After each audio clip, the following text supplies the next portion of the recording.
Hello students, আজকের বিষয়টি হচ্ছে অনুচ্ছেদ রচনা আমার মা।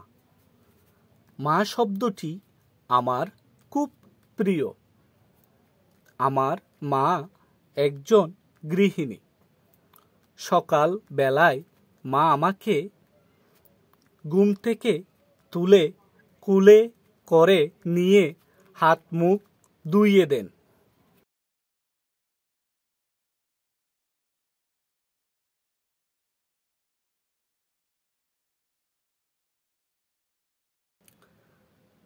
তারপর স্কুলের পোশাক পরিয়ে স্কুলে নিয়ে যান এবং ছুটি হলে বাসায় নিয়ে আসেন।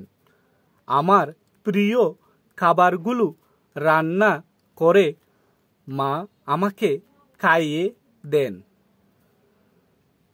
সন্ধ্যাবেলায় মা আমাকে নিয়ে পড়াতে বসেন।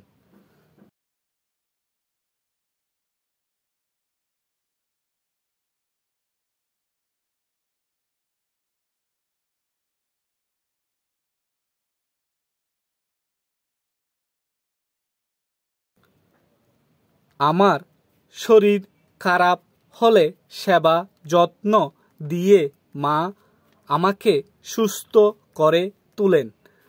মায়ের সাথেই আমি গল্প করি, বেড়াতে যাই। মাকে আমি খুব ভালোবাসি। প্রিয় শিক্ষার্থীরা, আজকে এতটুকু। যদি কেউ আমার চ্যানেলে নতুন হয়ে থাকেন, সাবস্ক্রাইব করে পাশে থাকবেন। যারা আগে থেকেই সাবস্ক্রাইব করেছেন তারাও পাশে থাকবেন। ধন্যবাদ।